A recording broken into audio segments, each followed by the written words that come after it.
Sasa leo ninataka nikufafanulie kwa upana kutambua viambata ambavyo vipo ndani ya mahindi, lakini unawezaje kuandaa ugali mzuri ambao unaweza ukawa na lishe. Matumizi ya mahindi kama chakula kikuu, hasa kwa namna ya ugali, ni jambo la kawaida katika maeneo mengi ya Afrika Mashariki. Hata hivyo, kutumia mahindi pekee kama chanzo kikuu cha wanga kunaweza kuleta changamoto za kiafya na lishe.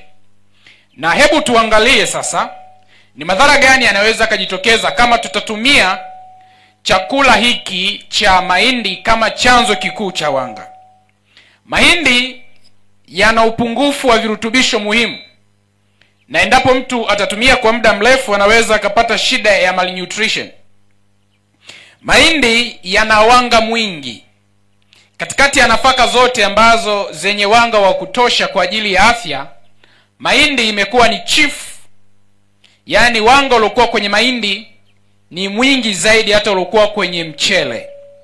Kutokana na mahindi yana wanga mwingi, lakini yana kiwango kidogo cha protini kamili pamoja na vitamini muhimu ambayo inaitwa B12, A na baadhi ya madini kama ya chuma iron pamoja na zinki. Protini inayopatikana kwenye mahindi haina kiasi cha kutosha cha aina ya kemikali moja inaitwa lysine pamoja na tryptophanamine, ambao asidi hii ni muhimu kwa ukuaji wa afya ya ubongo. Nilipofanya uchunguzi nikatambua walaji wa ugali kwa muda mrefu wanaweza wakapata changamoto ya afya ya ubongo. Na ndio maana kama mtoto anahitaji kukua vizuri, tunashauri mama utengeneze lishe nzuri ya ugali ambayo itasababisha mtoto akue, kwa sababu inakosa vitamini B12 pamoja na A, ambayo hii ni nzuri zaidi kwa kufanya nourishment of the skin, yani kusaidia ngozi kuwa nyororo. Na ndio maana tafiti zinaonesha walaji wa ugali kwa muda mrefu huwa ngozi zao zinakakachaa na kuwahi kuzeeka. Lakini kutokana na inaleta changamoto kwenye ukuaji wa ubongo, kwa hiyo mtu anaweza akapata changamoto moja inaitwa cognitive ability, uwezo wa kufikiri unakuwa chini. Lakini sambamba na hilo, mahindi yana hatari ya ugonjwa moja unaitwa pellagra, ambayo mahindi yana aina fulani ya kemikali inaitwa niacin ama vitamini B3 inayofungamana na protini kwa namna ambayo mwili hauwezi kuitumia vizuri bila usindikaji maalum kama ule wa process moja inaitwa nixtamalization unaofanyika kule Mexico. Kwa hiyo ukosefu wa niacin huweza kusababisha ugonjwa wa pellagra, ambao ugonjwa huu unaambatana na dalili kama vile upele, kuhara, kuchanganyikiwa na hata kifo ikiwa hautatibiwa.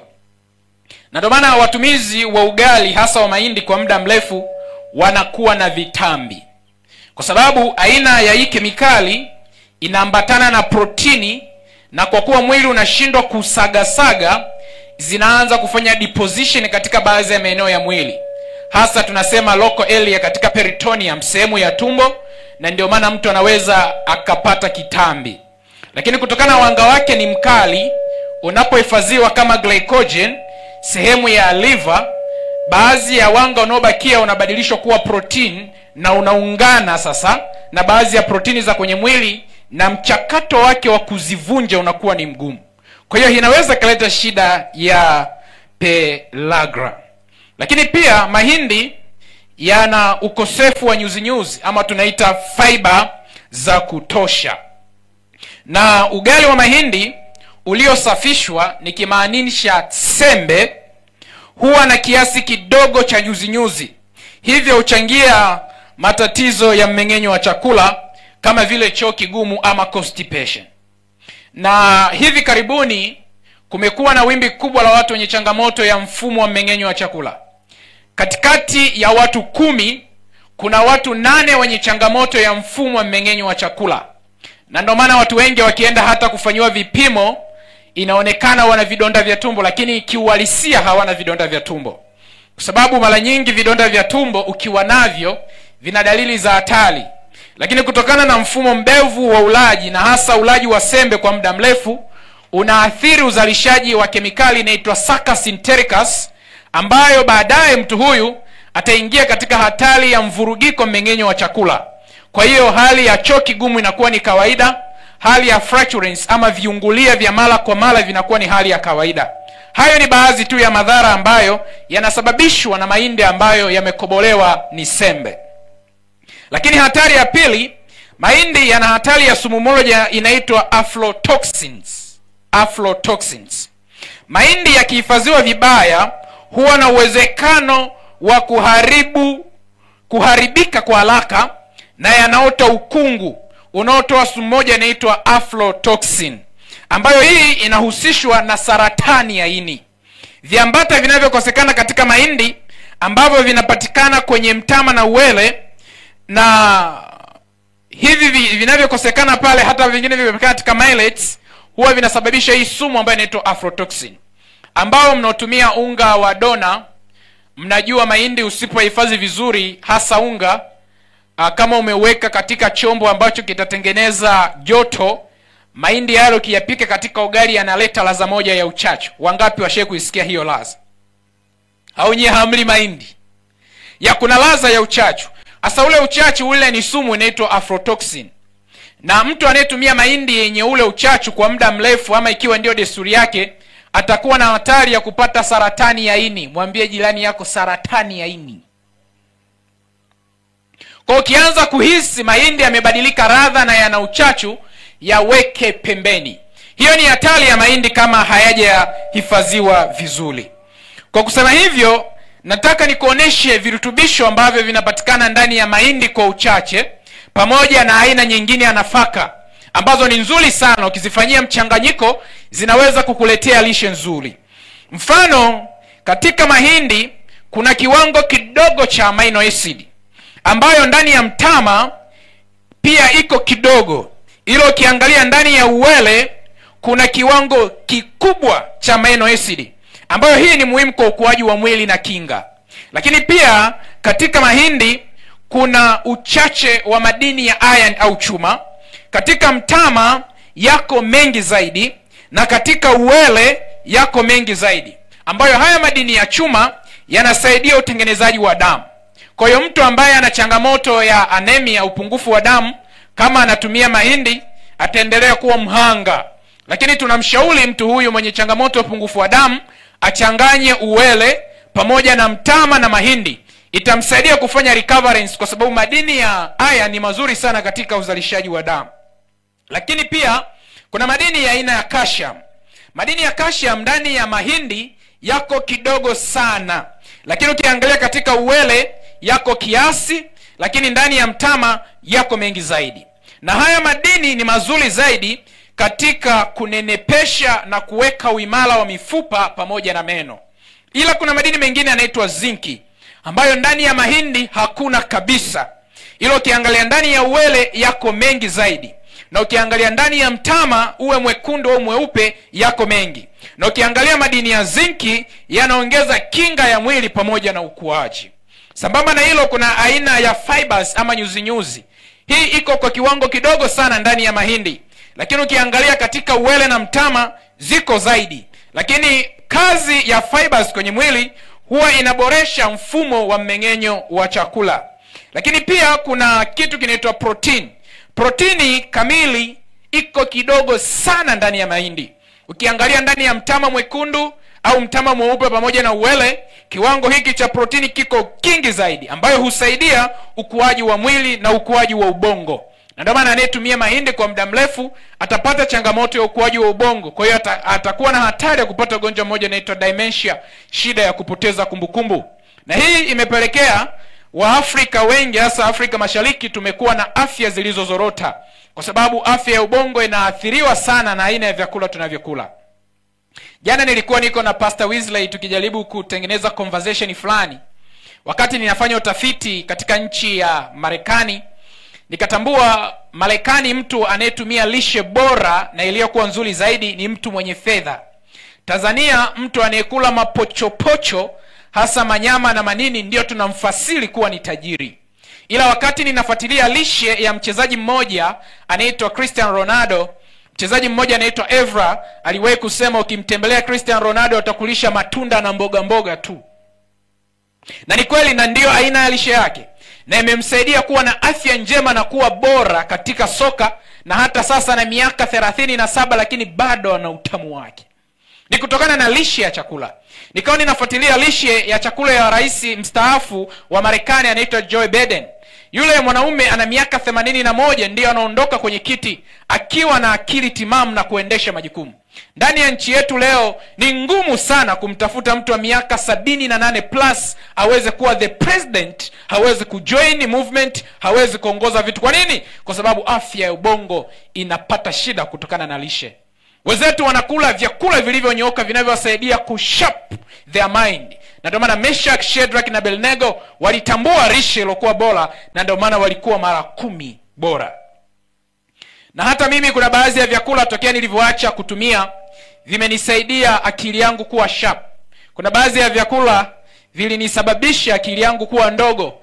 Vitu vichache ambavyo ninaweza kuvikalili kwa haraka nilikuwa ninashindwa. Kutokana na vyakula vina associate kubwa sana katika afya ya akili. Sambamba na hilo, ninataka nikupatie mchanganyiko bora wa nafaka ambao unaweza ukautengeneza ukawa na lishe nzuri ndani ya familia yako.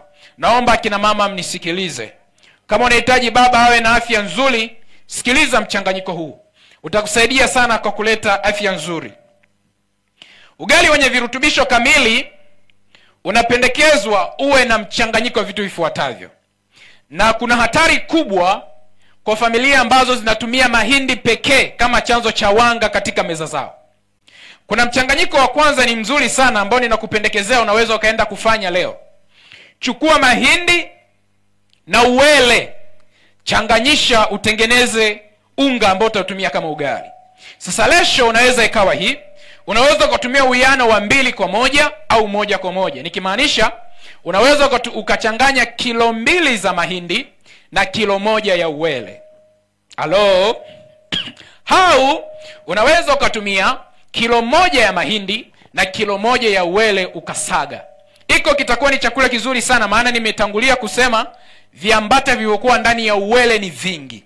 Lakini faida ambayo utakayoipata kwa kuchanganyisha unga wa mahindi pamoja na uwele ni unaongeza protini bora na madini kama ya chuma na nziki pamoja na nyuzi ambavyo haviko ndani ya mahindi.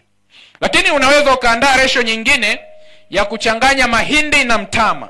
Ratio inaweza ikawa ya 2:1, yaani kilo 2 za mahindi na kilo 1 ya mtama. Kwa kufanya hivi itakusaidia kwa sababu mtama una wingi wa antioxidant na husaidia kuboresha mmeng'enyo wa chakula.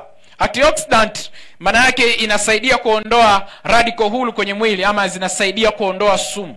Kwa hiyo hii pia inaweza ikawa ni sehemu ya lishe nzuri ya ugali. Lakini unaweza pia ukaandaa chakula chako cha ugali chenye mchanganyiko wa mahindi na maharage. Haya maharage ninakupendekezea tumia maharage ya soya ama yanaitwa soya flour. Uwiano unaweza kutumia 3:1. Yaani ukachanganya kilo 3 za mahindi na kilo 1 ya maharage ya soya.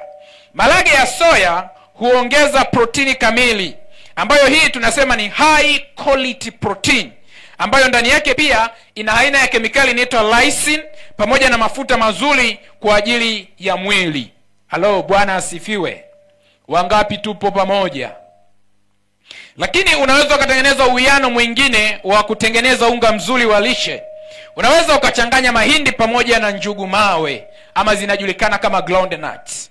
Faida ya kuchanganya mahindi na njugu mawe inatoa mafuta ya asili, protini pamoja na kuongeza ladha kwenye unga wako. Halo? Na uwiano unaweza ukaweka mahindi kilo 3 pamoja na njugu mawe kilo 1. Lakini pia unaweza ukaandaa unga mzuri wa chakula kwa kuweka mahindi na mbegu za maboga, ama kwa kitaalamu zinajulikana kama pumpkin seeds, ambayo ndani ya mbegu za mamboga hizi maboga kuna utajiri wa zinc, magnesium na protini nzuri ambayo hii haipo katika mahindi. Kwa kuweka mchanganyiko huu itakusaidia kuwa na chakula chenye lishe nzuri ambayo itaweka uwiano ambao ni mzuri kwa afya yako. Jamani, Bwana asifiwe. Kwa hiyo wale wahanga wa kutumia mahindi tupu, ninatamani leo mkafanya hayo mabadiliko. Nimetoa uwiano wa mchanganyiko wa mahindi na uwele, mahindi na mtama, mahindi na soya, mahindi na njugu mawe. Lakini pia ninaweza nikakupatia namna nzuri ya kuweza kuandaa mchanganyiko wa nafaka zaidi ya 3 au 4. Unaweza ukachukua mahindi kwa uwiano huu, nisikilize. Mahindi ukatumia kilo 1, alafu ukachanganya uwele kilo 2, alafu ukaweka muogo uliosagwa wa unga nusu kilo, alafu ukaweka mtama kilo 1. Mchanganyiko huu utakuwa ni mzuri sana kwa afya, hasa kwa mwanaume.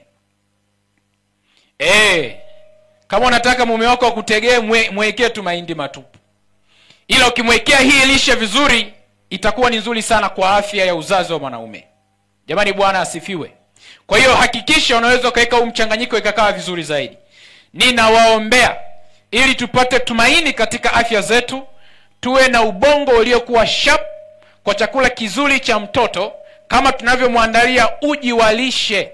Usiwe uji tu wa lishe, iwe pia ugali wa lishe. Haleluya. Andaa kabisa, weka huu mchanganyiko, itakusaidia kusimamisha afya yako. Zingatia haya ninayokuelezea.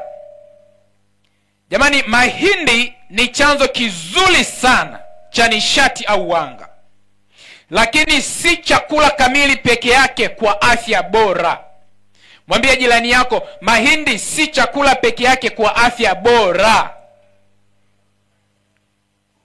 Lakini pia epuka kutegemea mahindi pekee kila siku.